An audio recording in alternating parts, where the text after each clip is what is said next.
When cops arrest dumb serial killers. Lock I in. got assigned the case about the homicide that happened in Pendleton in 2015. We'd like to talk to you. The money found in your safe, there's money photos from Mike's computer that match the same serial numbers as the money that was found in the safe. So can you tell us a little bit about that weekend? When were you gone? When you got home and you found the bodies, or what happened? Now you're going to have to deal with the consequences. These are moments when killers get caught years later, like the time his gangster Wait, was that a cop getting questioned? accidentally gave himself away on live TV, confessing to one of the most infamous murders in history. Yup.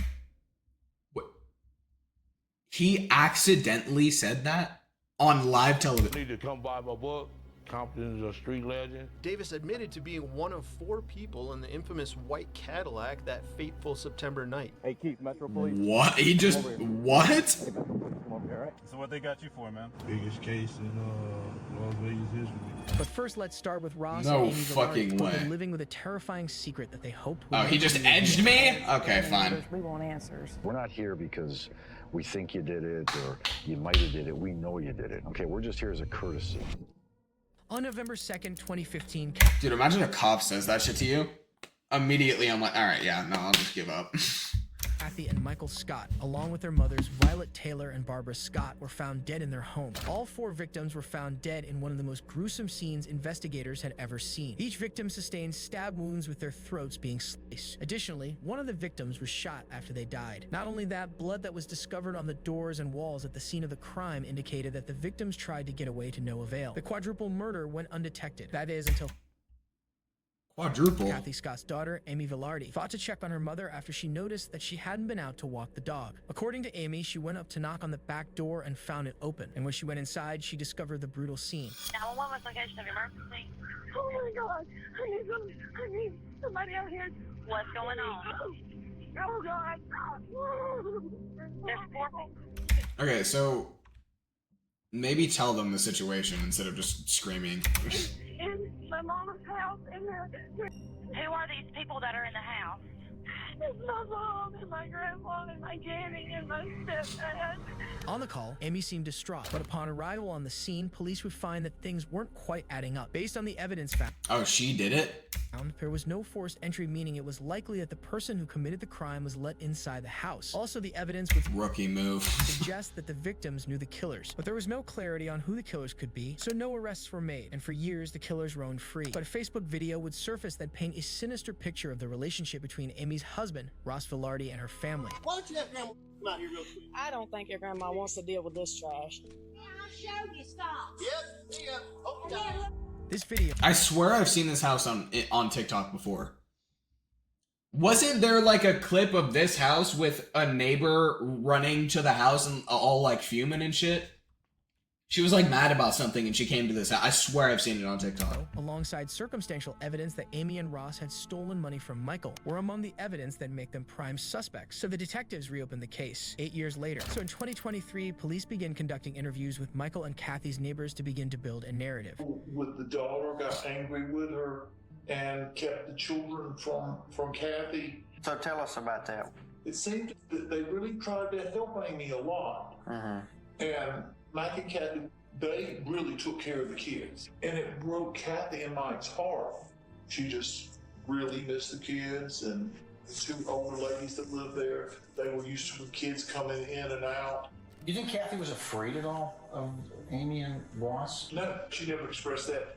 But it was always the talk of the area that Mike would go to flea markets and he would get some kind of video games that he collected that was a good market for him, and that he would buy any old jewelry that had some gold in it. It was always a rumor that he kept a lot of cash and gold stuff around.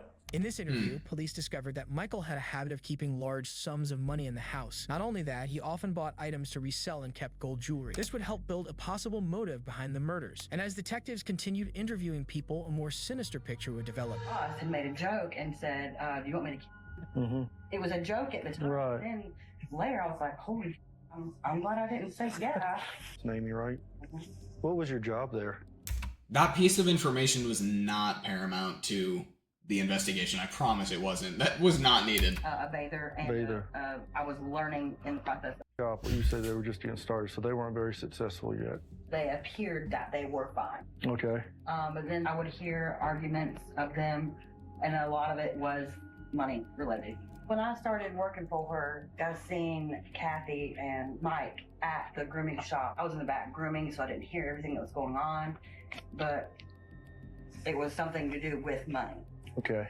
Throughout working there, she'd always tell me about how she was treated growing up and all of that. What kind of stuff would she say about how she was treated? She told me that she was always a daddy's girl, and she said her dad had he was working on a car and it crushed him, and he was placed in the hospital. Mm-hmm. And her mom decided to pull the plug. She always hated her mom to death. As detectives See, dug it's deeper, just- it became it's- more clear that It's just always a parenting issue, dude. Like, it's always a parent issue. Like, absentee fathers and just bad parents, they always result in shitty people. motive behind the murder was without a doubt financial. And since Amy and Ross continued to have suspicious lavish purchases, their innocence seemed more and more unlikely. But things were about to look much worse for them because police discovered in CCTV footage that Ross owned shoes whose soles matched the bloody shoe prints found at the scene of the crime. Oh, shit. On December 11th, 2023, detectives pay Amy and Ross a visit. Hey, are you Ross? I'm Tyler Duncan. I'm with Anderson County Sheriff's Office. This is Steve. How you doing?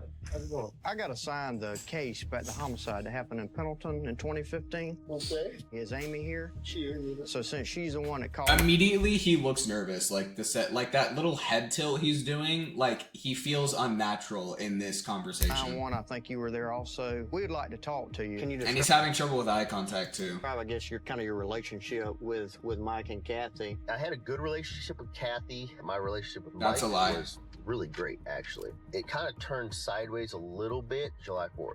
So I think y'all had got He married didn't like Kathy. that year, is that right? Correct. In 2015? Yes, October 24th. The 24th. That would have been, what, about a week or so before? Yep. The last Wait, did they kill them together? Ugh. time that I saw Mike and Kathy was before Amy and I left to come down that Halloween. We had just gotten back from my mom and dad's. She went to knock on the back door, but the back door kind of just like was already cracked open or something like that. And that's when she apparently... Yeah, he's thinking... Okay, you see how he's adding all these extra details to his story? Like, the whole thing about the door didn't need to be there. That's like a stall for him to think about the rest of the story, because he is lying about what's happening. found the scene that she found. She went bolting back out of the house. I think she... And he's also repeating the word found a lot. called 911 before she called me, if I remember correctly. So you Oh didn't my go God, over he's the so other bad side. at lying. Over to Mike and Kathy's place. Correct. I never went in that trailer that day. So after you last seen them, you never went in their place again. Correct. Yeah. Ross tells the detectives that he wasn't in the house, a lie that the cops immediately catch on to because of the bloody shoe prints found at the crime scene. Investigators are getting closer to the truth, but after speaking with Ross, they decide to interview Amy to hear her side of the story. Your grandmother, and then obviously Mr. Scott and his mom. What do you remember? What can you help us with? Where should we look? Yeah, me and my therapist talk about that a lot. Obviously, you got to know finding people doesn't really leave you in the right state of mind. Can do things to you. Yes, ma'am. And then everything that ensued. I mean, honestly, I can barely remember the funerals. Ross, tell us a little bit about like the relationship between, like, I guess y'all and the family. Something happened. You see that head tilt? Like, it's so subtle, but like, they're uncomfortable having this conversation because they don't want to be arrested for murder. We got into it around 4th of July or something with Mike, but he wasn't a nice person at all. Because I told my mom, look, I don't like it. My kids can't come over there until we straighten some stuff out. So at the time of the murders, you and your mom were back talking, everything was kind of getting patched up? Me and my mom, my mother was not a horrible person. She was prickly. She always hated her mom. So can you tell us a little bit about that weekend when... Were you gone when you got home and you found the bodies, or what happened? He brought his mom, my mother-in-law, to do Halloween. We went down there, we spent the weekend. What day did y'all leave to go down? Friday night, Friday night. I drove myself quite crazy for about a couple of years there. And I've chosen to step away, and I've got to be healthy, and I've got kids, and I've got a life to live, and it's not anymore. You somebody don't. else got the ball on it. It's not on me anymore. Okay. Well, if we just ask Ross a couple more things, and we'll be out of here. After speaking with Amy, detectives talk with Ross, and this time they take a more direct approach to their questioning. A couple more things, and we're gonna get out of here. Okay. You remember owning a red pair of shoes? A pair of shoes? ASIC Speedstar shoes. What happened to the shoes? That's a good question, because I have no idea. This is from crime scene photos, and these are I do. You got rid of them. confirmed to be ASIC Speedstar shoes. Okay. Inside, and they have blood droplets on them. And interestingly enough, you're at the Quick Trip wearing those shoes the night of the murders. I have no idea how those shoes would have had any kind of blood on them. I mean, obviously, I was wearing them at a Quick Trip on the 31st. Well, and they never found the clothes either that you were wearing. He's just reiterating what he said. He's not a good liar. We think here. If y'all left on Halloween afternoon, but you're on video there, the timeline doesn't add up. The fact that your shoes are inside of the house in blood, that's a big problem. Again, I don't know where the shoes are at the moment. If something were to have happened that I had done, it would be stupid for me to wear them into the house and then wear them after that. Well, that's what I'm saying. They were never found. So it's almost like you got rid of them. We know what happened, and we're about to prove it. If you want to look out for yourself, is to really just to tell us what happened. Because obviously you have the skill set to go in here and do this, and y'all did benefit from the murders, okay? Because you got a lot of money. We've been through your financials. Yeah, he's not a good liar at all. We did not get a lot of money from this. Y'all were struggling all up until the murders. The money found in your safe, there's money photos from Mike's computer that match the same serial numbers as the money that was found in the safe. So it's not savings. We're not here because we think you did it or you might have did it. We know you did it. Okay, we're just here as a courtesy. You said it the best. Follow the money. We did that. It led right into your single wide. It's piling up, Ross. You don't want to roll the dice on this, I'm telling you. If, for instance... Okay. You see how he's trying to, like, or not justify. He's trying to explain how he didn't do it. Any normal person gets accused of killing their own family, they would get mad. Because they went through all that trauma and now they're getting accused of doing it, right? The very thing that caused all this trauma. Any normal person would be furious at this accusation.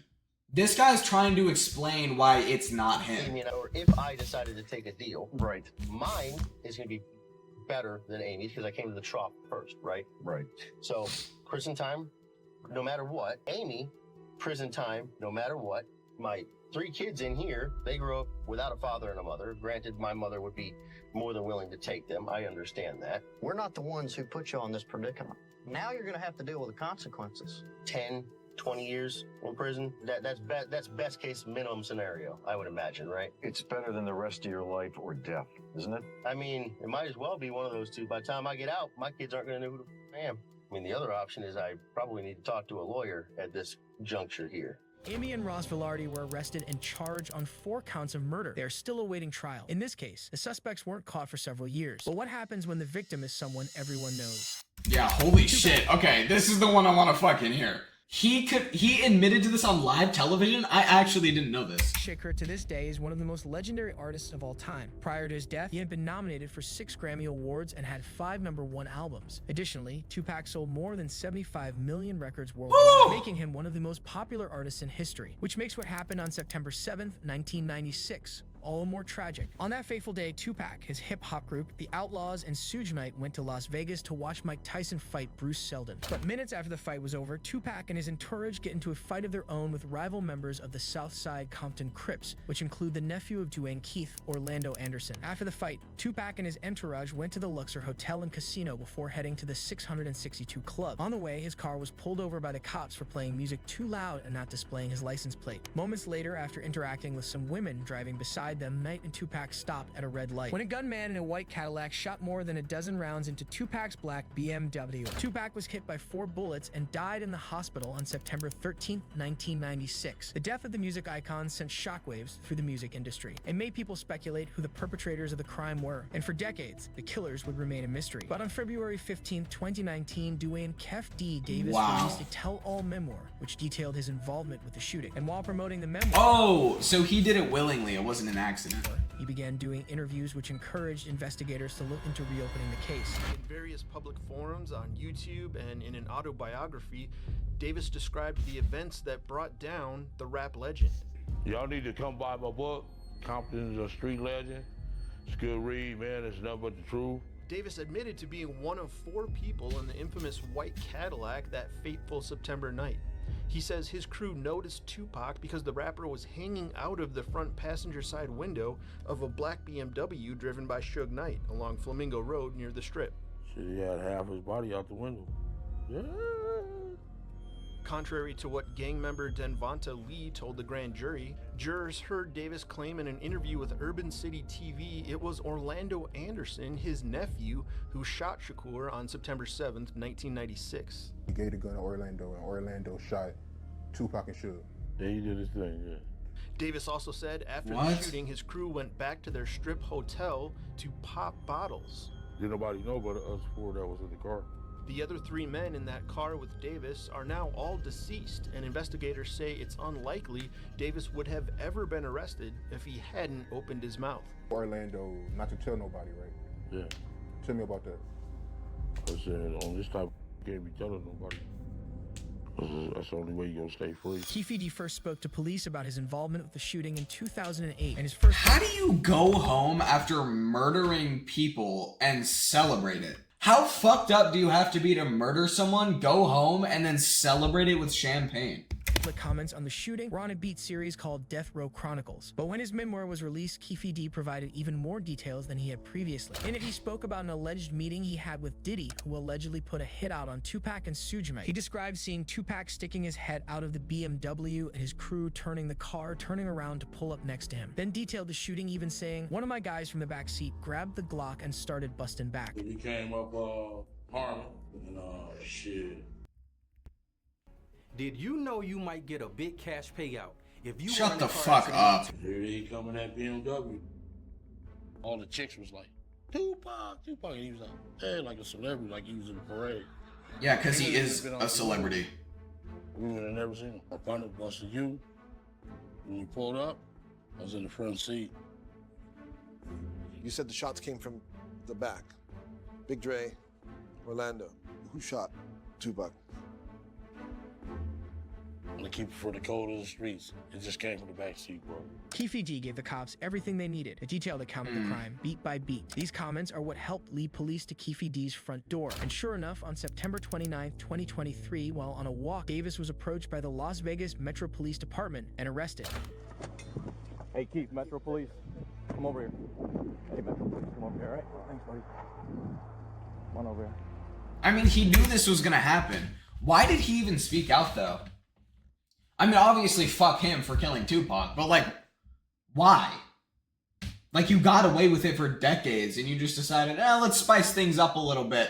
Get arrested for murder? Yep, we're going to put it down. I know.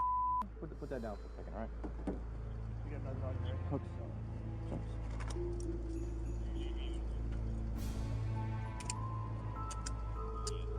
Do you have anything on you, sir?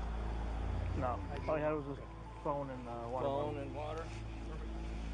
We're gonna put you in the car. I need a drink of water. Yeah, we'll let you get a drink on it. You just going for a walk or what? Yeah. Okay. You do like a morning walk every day, or?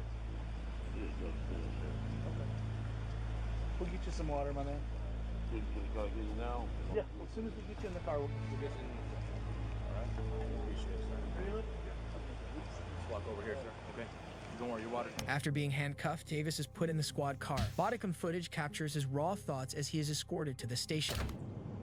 Were you all following me last night? Nope. So why y'all didn't bring the media? Why would we bring the media? That's what y'all do to me. So what they got you for, man? Biggest case in Las Vegas history. Oh yeah? Like recent? September 7th, 1996. 27 years after Tupac's Holy murder, shit. Davis was arrested and charged with first-degree murder. He pleaded not guilty. In this case, police officers helped solve a 27-year-old cold case. But what happens when the killer and their victims are related? Okay, but like, did he actually? I guess he didn't. Yeah, I guess he didn't say whether or not he killed him or not. But On September 15, 2023, Essex police forced their way into the home of John McCullough and Lois McCullough after their general practitioner raised concerns with police when they didn't show up to several medical. okay, like, why even kill people that old? They got like 5 years left, gang. You're just getting a murder charge for no reason. Just be patient. They don't have much left. What is the point? Their daughter, 36-year-old Virginia McCullough, was able to make excuses for their absence, and with the help of the lockdowns of COVID, was able to keep a sinister secret for 4 years. But when Oh, officers so this one's a little bit smarter. spoke to Virginia and the people who came in contact with her, it would become apparent that something was off, which sent the Essex police right to Virginia's front door. Stay where you are. Stay where you are. Stay where you are. Show your hands. Yeah. Jenny? Yep. Jenny? Yeah. Cool. The time is 12:12. You're under arrest on suspicion of murder against Jonathan McCullough and Lars McCullough. Yeah, Okay? okay. You don't have to say anything, but it may harm defence. You do Can not I just mention take my cup when out? questioned. She's trying too hard to act calm. Like, it's already so obvious she did it. So much want anything to do so at the end of this. Okay? Alright, your arrest is necessary for a prompt and effective. Is there anything in the pocket we should know about? Yes, there is. Can I take you to it? No, you can tell me. Only mere moments after being handcuffed, Virginia informs the officers that there is something important she needs to tell them. And what she soon reveals would give a detailed account of what happened and the whereabouts of both John and Lois McCullough. I hid them here. Just so I can tell you something about what's in there. Yeah. Yeah, I want to tell us the only something. reason I said I need to tell you something about what's upstairs on the top floor as well. It's fine. Yeah, okay. My dad's body's there. What the f- They didn't even ask any questions yet. They can't ask you questions yet. They can't ask you any sort of questions that have to do with the investigation. They're just there to get you. You already fucking admitted to it? Look at this guy's face. He's like, what the fuck? His face. Yep, okay. Obviously I'll What about say, your mum? a little bit more complicated. Okay. That's why I said, can I go upstairs and show Right, you? can you If explain wanna it to us, bring please? Because officers, we're trying to preserve. It's now going to be seen, so we need to preserve this the best we can. So I don't want you to have you walking up there, all right? Because that's for your well-being as well as ours. Oh, no, up. Okay. So what? Thank you. Where I'll grab will some we hairbands find your mum? as well, if possible. Where will we find your mum? This May. Why is she so calm about this? Save up to Why is she so $200 on calm? select So upstairs there were about 5 wardrobes. Yep. It's behind the bed, but back next to the sink. That's the second one. Virginia informs the cops that her parents' bodies are in the house. John McCullough's body was found in his room in a makeshift tomb. Dude, they're so old. Like, genuinely, what is the point? They don't have much left. Just be patient if you want them dead that bad.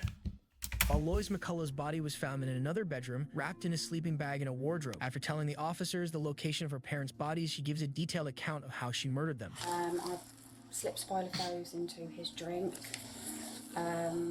There were about 2 or 3 drinks that I brought downstairs. And yeah, they were basically, he didn't drink all of them. He only drank probably about half of 2. But yeah, when I went in the morning, this was before my mother, when I went in the morning, early hours, I got up about half an hour early, about 6 o'clock in the morning, came in and he was gone. He was gone. Okay. It's, I did know that this would kind of come eventually. It's proper that I serve my punishment. So, Gang, why did you do it in the first place?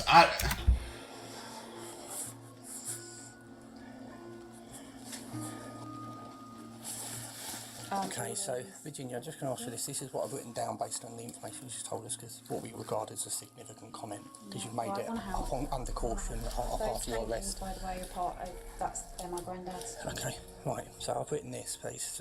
I, Virginia McCullough, have informed Police Constable 77329 Brown at 79387 Bowers after entering my house on Friday the 15th September 2023 that I murdered my father, John McCulloch, who was stated was under a bed in the rear ground floor of the house, and my mother upstairs in a cupboard next to the sink. Wardrobe. It's a double wardrobe. Right, okay, I've written Double cupboard. wardrobe. It's like 4 wardrobes, but it's the one nearest the sink. Double wardrobe. The cupboard. Yeah. What's significant as I've written down there here now, I've just read out. You just kept him in your house? That would smell so bad. Like your whole house would smell so bad. So are you happy to sign that, to say that's a true account? Yeah.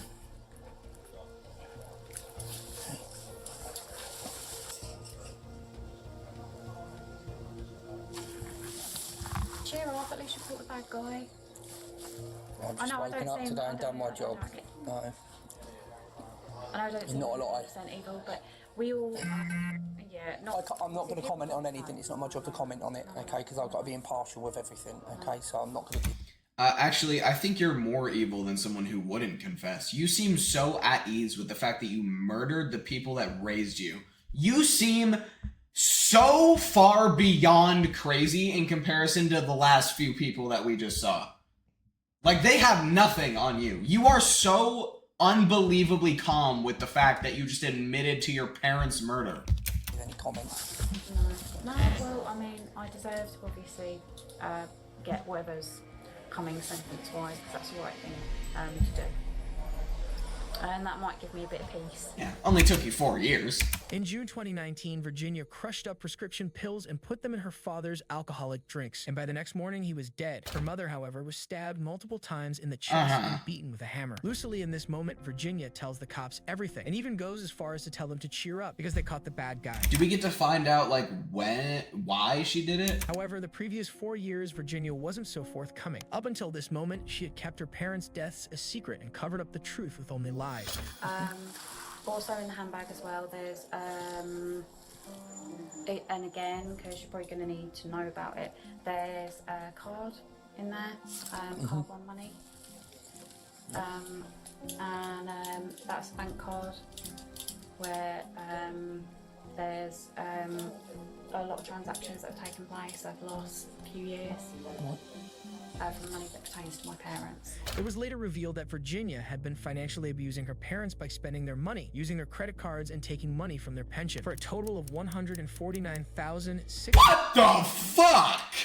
Okay, I know why you did it now. Between 2019 and 2023, Virginia had used 21,000 pounds for online gambling. Virginia McCulloch was given a life sentence and will spend a minimum of 36 years in jail for murdering her parents. In this case, the suspect came clean about the crime they committed. But what happens when there's a heavy amount of DNA evidence? On November 13th, 2022, at 11:58 a.m., 911 received a call from an Idaho College student from an off-campus residence. The student called and said that they needed assistance after they found their roommate unresponsive. When Moscow police arrived at the scene, they found the bodies of Madison Mogan, Kaylee Goncalves, Xana Kernodle, and Ethan Chapin.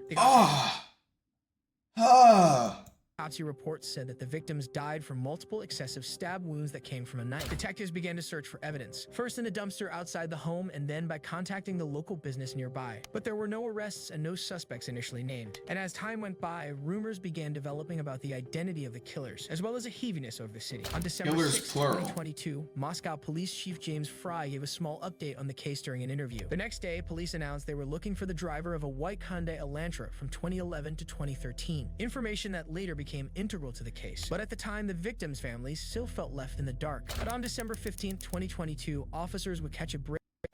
Whoa. What's that? I just built a budgeting app in Base 44. Guys. I don't give a fuck. Break in the case when a driver was pulled over by the cops for following a vehicle too. I've seen this one! Okay, hold on. Footage captures the Wait, moment a cop I have not seen this one. speaks to the driver about the incident. Hello? How you doing? How y'all doing today? Good, good. Take a look at your driver's license real quick if I could. See, it's right up on that van, man. You right up on the back end of that van. Pulled you over for tailgating. Is this your car? Is that a reason to pull someone? Is that a thing? You can...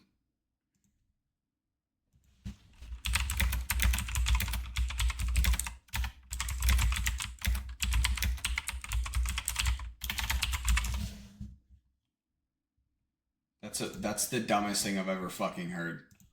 Car. Okay. Cool. Where are you headed? Well, we're coming from WSU, and we're scanning early. What's WSU? Yeah, I go to university basically. Yeah, we were listening to this incident that was occurring with the shooting incident. That is SWAT team and everything. He looks like unsettled. He's going to university, you know what I mean? Mm-hmm. So y'all work at the university there? I actually do work there. Oh. PhD in criminal. Okay.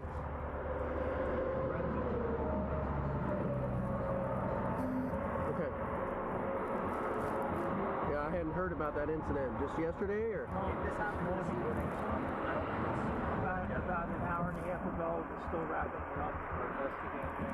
I'm not sure there's two shootings, but they did shoot somebody. Let's see. And then you didn't know about that actually. Interesting. Wow. Okay. But do me a favor, don't follow too close, okay? The cops let the driver off with a warning, but little did they know the person behind the wheel was Brian Koberger. And over the course of the next few weeks, Moscow police would be gathering evidence against him. After parsing through large amounts of DNA evidence, they found evidence of Brian's DNA on a leather knife sheath that was left on one of the victims' bed. Not only that, cell phone data and video evidence would show that Brian's cell phone and car were near the victim's house on the night of the murder. So on December 30th, 2022, Brian Koberger was arrested and extradited to Idaho. He was charged for 4 counts of murder and 1 count of burglary. He faces the death penalty and is still awaiting trial. That was a really good video. Yeah, no, these people are dumb as fuck. Why, like, okay. How the fuck do you manage to obtain, like, how the hell do you manage to take $146,000 from your parents? And $24,000 of it went to gambling. Jesus Christ. Oh my gosh, that was a really good video. Let's move on to the next one.